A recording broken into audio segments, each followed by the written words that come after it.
For a team that was so competitive last year and fought like you wouldn't believe. Well, you did believe because you saw it. They won 93 games. Man, how uncompetitive this team has been out of the chutes. Well, the first one, okay, they were in that game. But the last three, non-competitive. Blowout rule, the run rule, the slaughter rule. They have been terrible in what might have been the worst opening day I've ever seen. We'll tell you about that. Things got to get better, don't they? We'll get to all that coming up next on this edition of Locked On Brewers.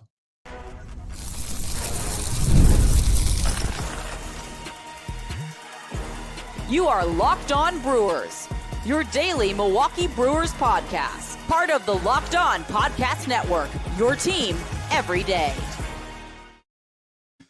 Hi, everybody. And some of you are going to say, well, I don't want to hear the negativity and all that. I mean, what do you want me to say? Sal Frelick off to a good start. They're getting great contributions from Isaac Collins. Things are looking well in that area. The rest of the team, I mean, it's about as worse of a start as many, dating back to like 1901, I think it was. They're pitching through 4 games, an ERA, I got this from Adam McCalvey, a 12.27 earned run average. Giving up 17 home runs. Teams are batting .336 through 4 games. 4 games, but still. And I'm telling you what, I don't know if relief is in sight, literally and figuratively. We'll get to all that coming up next. Locked On Brewers is always brought to you by FanDuel. Today's episode, FanDuel, new customers get $200 bonus bets when you win your first $5 bet at FanDuel. All right. Yeah, this was the worst opening day I've ever seen. And I've been to a lot. I've been to every one since 1975. Either as a fan in the last, several years. I won't say many, but a lot. Been as a member of the media. And I'm telling you, we've had a long winter. When I say a long winter in Wisconsin, it wasn't like we dealt with blizzards and all that, but it's like a cold winter. You know how it is in Wisconsin. And we look forward to opening day because that's like the beginning of spring. So fans, after a terrible weekend of watching Brewers baseball and them going 0-3 in New York, you were hoping that coming home in front of the fans, there would be something to cheer about today. Fans had nothing to cheer about. Yeah, when they scored that 1 run in the 7th on a Churio base hit, it's as loud as the fan. They were cheering when their team was down 10-0. They were just looking for something to cheer about. On a day they honored Bob Uecker with a beautiful pregame ceremony. But the bottom line is the Brewers are 0-4, having given up 17 home runs. 17 home runs through 4 games. Now, the bullpen is taxed. The starting pitching, they have 3 frontliners. The 3 best pitchers have all gone. 2 of them tagged in New York. So they're down to, because of injuries, and you hate to blame it on injuries, but that's the stark reality of this. Because of injuries, they're put in a tough position. Okay? We've always said the Brewers have a small margin of error. And when you have injuries, well, that margin becomes even smaller. So you need a guy like Elvin Rodriguez to come in and pitch above his talent level. There's a guy who's been in Japan the last couple of years, had not pitched in the majors since 2003, I think it is. And it's not his fault. I mean, he's not the kind of guy who should be starting on opening day. Never in his life did he ever think, boy, I'm going to be starting on opening day. This entire offseason, when he signed with the Brewers back in the winter, never did he think he was going to be starting on opening day. He was just trying to make the roster and barely made that. And he wouldn't have made it except for injuries. And we knew it. When we did the math, we saw Quintana's not going to be ready. Myers out. This would probably have been Savale's start. And then when we did the math of guys dropping out, it was like, who's going to pitch on Monday? it could be Rodriguez. It could be Chad Patrick. Turned out to be Rodriguez, and he just doesn't have major league stuff right now. At least when he was throwing. I mean, he was throwing balls. He was throwing heaters over the plate. And I'm telling you, I'm surprised the Royals should have put 10, 15 runs on the board in the first 4 innings. I know these guys are major leaguers, but Rodriguez is not a major league pitcher right now. With all due respect, and it's not his fault that he's in that position. And on top of it, he had to pitch on opening day. So not only should this guy not be pitching in a major league game, probably not major league ready, but he should far from pitching in the most pressure-filled game of the regular season outside the pennant race, opening day, with all the hype there is for opening day. And he comes out there and he gives up 3 runs in the first inning, and they were hitting him hard. Gives up a home run ball in the second inning. He leaves giving up just 4 runs. And I'm telling you, the Brewers were so lucky to get 4 innings out of him, having allowed only 4 runs. Yeah, he put him in a 4-0 hole, but I'm telling you, that could have been a lot worse. Team is down 5 starters. So a guy like Rodriguez is a guy they got to pitch. I mean, have you asked Murphy off the record, if you said, Murph, come on, this is who you're pitching on opening day? And he'd probably tell you, I know, but what do I have no shot. You know, and he backs his players. He'll do everything to back his players. But Elvin Rodriguez was put in a tough spot, and yeah, sometimes guys rise to the occasion and they overperform, but Elvin Rodriguez didn't. And I wasn't surprised. After the first couple of batters, 2 guys reached base to get to start the game, and they got 2 outs, and then before you knew it was 3-0. And before the home team even bats, it's just deflating when your starting pitcher gives up 3 runs in the first inning, especially the way things have been going with these guys, coming off that terrible weekend in New York. But this is like one of the worst starts in Major League history. Starts of the season, 0-4, giving up double-digit runs in the last 3 games. The fans were looking for something to cheer for, just did not have it. Locker room after the game, I'll start with Murphy. Murphy was talking about, again, he's going to have his guys back, and this may be true. It's not because their guys aren't trying. It's not because they're not giving effort or anything like that, or they don't care. They do care. And I get it. I get it. But this team cannot pitch this way. And I know we talk a lot about the pitching, but their offense has stunk too.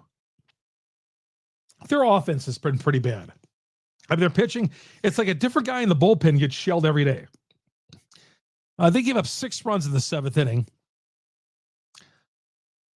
Peguero comes in, okay, and he just gets crushed. Grant Anderson comes in relief, another guy who should not be pitching at the major league level, and the hit parade continues.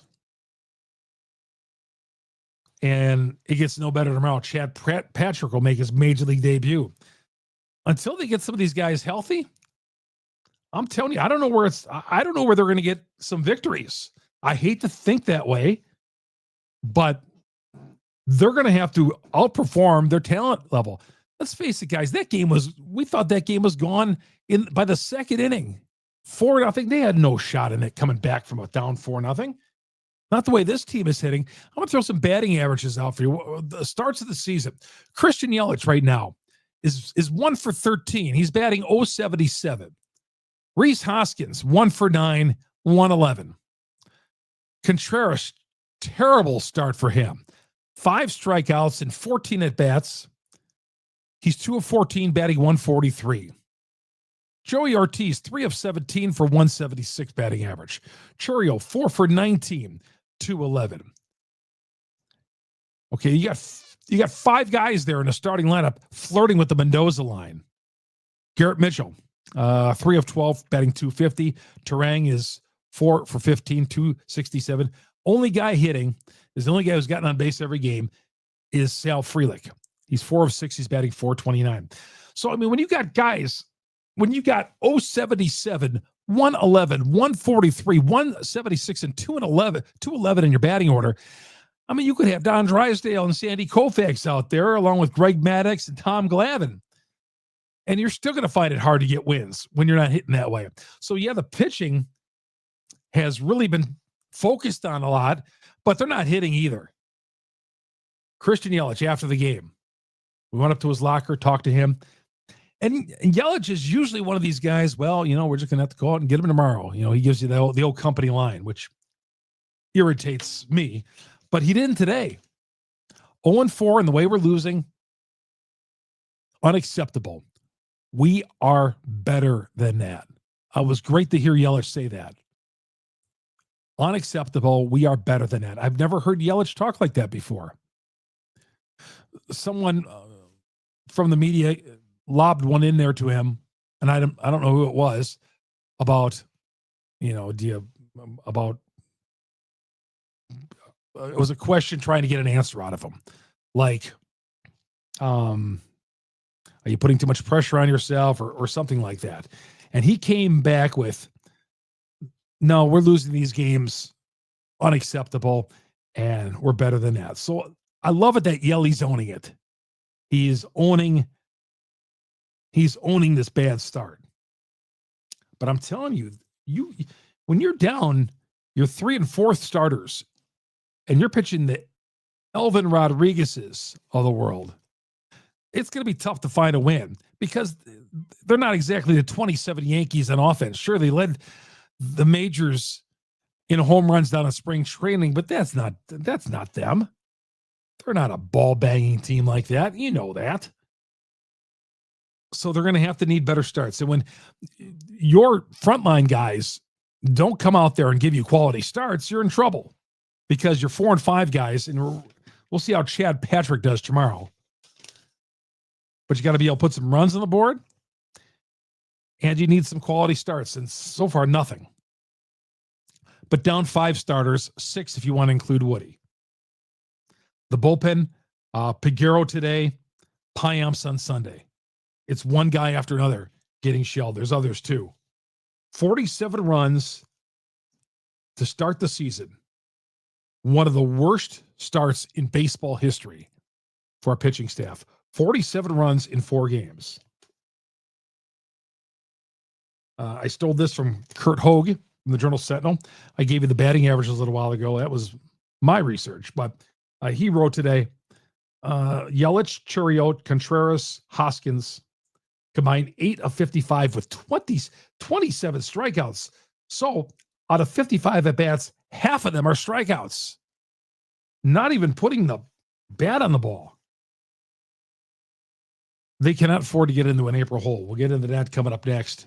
Chuck Freeman here on Locked On Brewers, part of the Locked On Podcast Network. We are your team every day. Good to have you along here on Locked On Brewers, brought to you by FanDuel. FanDuel, March Madness is here. Plus, you know, baseball season's underway as well with FanDuel. But any way you want to go with FanDuel, they're giving you a shot right now at $200 in bonus bets when your first $5 bet wins. $200 extra bucks to use on anything and everything. Right there in your account, but you got to win your first $5 bet. Easy enough. Pick favorites. Pick the underdogs. 4 number 1 seeds left in March Madness. Money line plays. I'm a big fan of that, especially the live plays. The live plays on FanDuel, man, they are an ace. You look at their live play page, and it's spelled out for you. It's great. And it's been working for me in the NCAA tournament, whether you want to grab a favorite that's up only by a couple of points and you think they're going to pull away, you know, maybe you get a little smaller money line.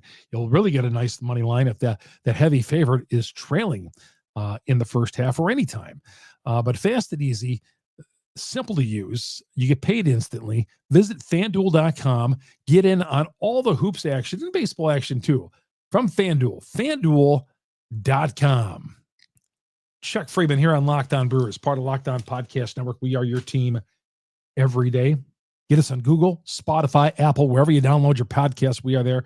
We're the #1 Brewer podcast on the internet because you great Brewer fans. Please search us on YouTube as well. If you do download this on the audio version, go to our growing YouTube page, search Locked On Brewers, hit the subscribe button. That'll help the podcast. All the content is always free. You'll get alerted every time we drop an episode here on Locked On Brewers. All right. The pitchers, the bullpen numbers, just terrible. I mean, we got some of these guys got ERAs like 35. And the batting averages are just terrible. Now, the good thing is they're in a bad division. That's the good thing about this. But you cannot get off to a start where you're 4-12. You can't.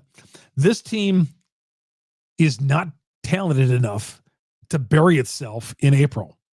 You know, the old saying goes, and somebody jokingly said that in the press box after the game. You can't win the pennant in April, but you could certainly lose it in April. And the Brewers are not built to get off to a slow start and make this miracle comeback from being down 10, 11, 12 games under the 500 mark. And I'm telling you, that's realistic. If certain things don't happen, if the offense doesn't help this beleaguered pitching staff right now. 17 home runs, that pitching staff. Team's batting .336. I mean, is losing Burns, Adames, and Devin Williams, is that catching up to him right now? None of them have been replaced, really. Is that catching up to him? Not having a Burns in that starting rotation? Not having a leader like Adames at shortstop? Devin Williams? Another all-star arm out of that bullpen? Is this going to catch up to them? Is it catching up to them? Could be. It is too soon to give up. And I've seen some of the comments, and I get it. It's so easy to get frustrated with the way things are going on. I get it. And they're playing a good Royals team, that's got visions of going to the postseason, just like the Yankees before them. And they got the Reds coming in this weekend, and the Reds have visions of going to the postseason. They're all tough. They're all tough. There's not easy games anywhere, but you can't get off to like a 2-10 start. I'm not saying you cannot come back from a start like that, and it's the way it's going right now. I mean, they're playing. If you were to do the power rankings with this team, they're the worst team in baseball right now. Now, I wouldn't have said that a week ago. I'd have put them in my top 10. Okay. But right now, if you were to do the power rankings, one of the worst teams in baseball, if not the worst. Just terrible. Just awful. Lifeless. Pitching is terrible. Offense, nothing. Murphy says they're trying. He says the effort is there. He would know. He came right out and said, guys, telling the media, this is what I see. Some of you guys have some interesting comments, though, about this team. Just reading some of the things on Twitter. Atanasio, getting what he asked for. Goes back to what I asked a little while ago. Is it coming back to bite the Brewers, losing the Burns, losing Adames, losing Williams? You keep losing these great players like this, all-star caliber players, you know, your margin of error becomes less and less and less, smaller and smaller and smaller. Atanasio, he's getting what he asked for. How about this one? Daytime baseball. It is killing this team. Well, certainly they're 0-4 in the daytime. They'll play their first night game. I mean, don't think about it, but yeah, their first night game is coming up Tuesday night after 3-day games in New York, the opening day, the Saturday afternoon. Usually the Yankees play Saturday afternoon games, and of course the Sunday afternoon game.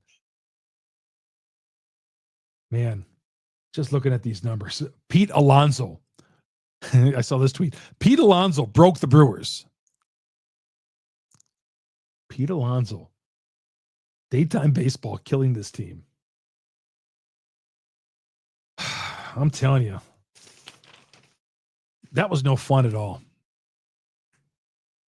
And, you have to be the most optimistic fan if you thought they were going to come back from an 0-4, a 4-0 deficit after 2 innings, because they had to keep Rodriguez out there.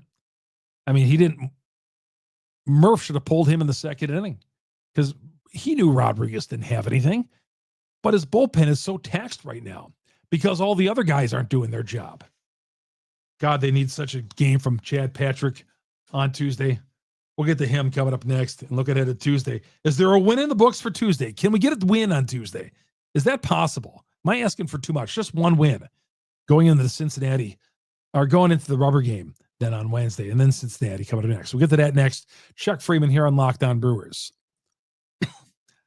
Locked On Brewers, part of Locked On Podcast Network. We are your team every day. SupplyHouse, guys in my neighborhood swear by SupplyHouse. These are the guys who get up at the crack of dawn or out the door at the crack of dawn. Guys who are in the plumbing, HVAC, electrical work. SupplyHouse, a reliable way to order products online. Easy to use website packed with helpful resources and the latest product info to help you get the job done right.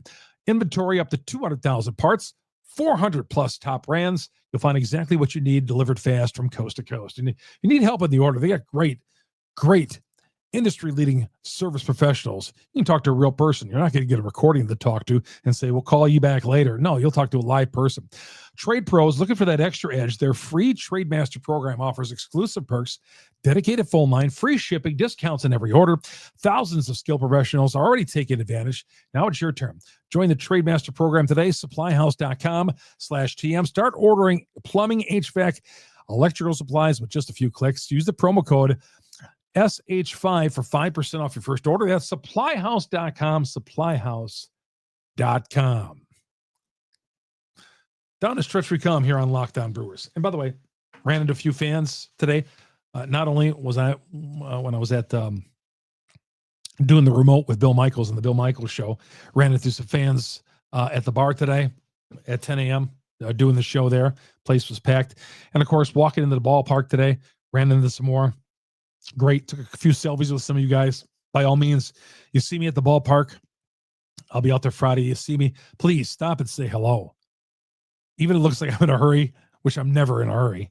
Well, I shouldn't say that, but please, by all means, stop and say hello. Love to hear what you have to say about Brewer Baseball podcast or whatever.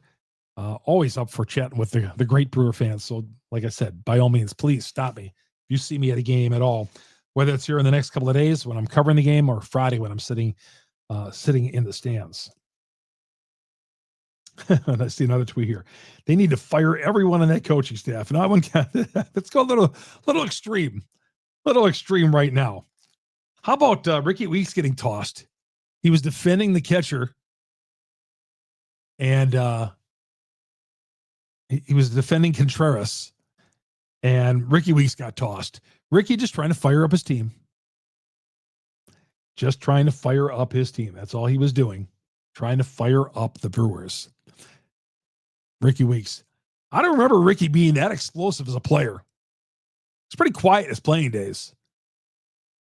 He was getting on the home plate umpire. Brewers weren't too happy, but there were some who weren't happy with the home plate umpire today. But that's not the reason why they lost 11-1. Chad Patrick takes the hill. This guy went 14-1 last year. Down in AAA, 2.90 earned run average, 145 Ks. Just an amazing year, although he didn't win pitcher of the year in the organization. He's pitched already. He pitched on Saturday against the Yankees in relief. He pitched an inning, 2 earned runs. I mean, you wouldn't be a Brewers pitcher if you didn't allow any runs in a relief appearance. And Chad Patrick has been indoctrinated into that already. Looks like Uribe's due back off the suspended list, so that'll be a fresh arm. But Patrick, the Northwoods League alum, is it too much to ask for that they need 5 innings out of him? They need some length tomorrow. They need some length before they get back to the top of the order with that rotation with Freddie on Wednesday. They need some length out of Patrick tomorrow. We'll see what he gives them. And we'll see if the Brewers make a roster move or two tomorrow before the game and get some fresh arms up here. live bodies at this point because there isn't any fresh arms in that bullpen. Oh, Trevor McGill, their closer. He's a fresh arm because they haven't had to use him, but a third of an inning the other day to get him some work in. But Uribe will be fresh. They're facing Michael Lorenzen. Came over to Kansas City in a trade with Texas. Spent most of last year with Texas. But I'm not concerned with Michael Lorenzen as I'm concerned about the Milwaukee Brewers. Now, can they get fat off Lorenzen? I don't know. I know the Brewers have enough problems just getting the field. Man, they're playing like a team and they're not going to lose 100 games. Are they? But they're certainly playing like a team. They're playing like the White Sox last year. You know how bad the White Sox were? That's a little bit. The Brewers are playing worse. It's the worst stretch of baseball I've seen from the Brewers in a long time. And you got to go back to 2023, the last time they lost more than 3 in a row. Took them 4 games into 2024, and they've lost 4 in a row already. Got to turn it around with Chad Patrick, and you know what? It starts with the offense. Murphy was talking in the locker room after the game at his press conference. The offense, defense, they're predicated on each other. You can do certain things. If your pitching is hanging in there, and if your offense is going, your pitching can do certain things out there. But when you got both of them going south, and especially the pitching at an all-time low. But again, I read you those batting averages. Those batting averages are just terrible. Let's hope Tuesday is another day. I don't know if I'm ready to. I know I'm not ready to go through. I've gone through enough losing baseball teams in my life. This winning the last couple of years of regular season baseball has been kind of fun. I don't want to revert back to a 70-win team. I've seen enough of that in my lifetime. And right now they're playing like a 50-win team. They honestly are with those type of numbers. But I don't think they are that type of team. I think they're better than that. I think offensively they're better than that. Pitching-wise, Elvin Rodriguez, that's not surprising. Again, I can't get on him because he's put in a tough spot. Chad Patrick put in a tough spot. He's not pitching on opening day, but still, we're asking a guy to make his major league debut on a division winner 5 games into the season. But maybe this is Mark Atanasio's problem. Didn't spend enough money. Not enough to go around offensively. Not nearly. Not with those batting averages. Sal Frelick. You'd like to say, where would they be without Sal Frelick? But even with Sal Frelick hitting .429, they've just been brutal. That's going to do it for the show today. Thanks, everybody. Hanging in there. We'll see you tomorrow at the ballpark. If I don't see you at the ballpark, we'll see you right back here on Locked On Brewers after the game, late night tomorrow night, Tuesday night. Chuck Freeman, Locked On Brewers, part of Locked On Podcast Network. We are your team every day. Good night, everybody.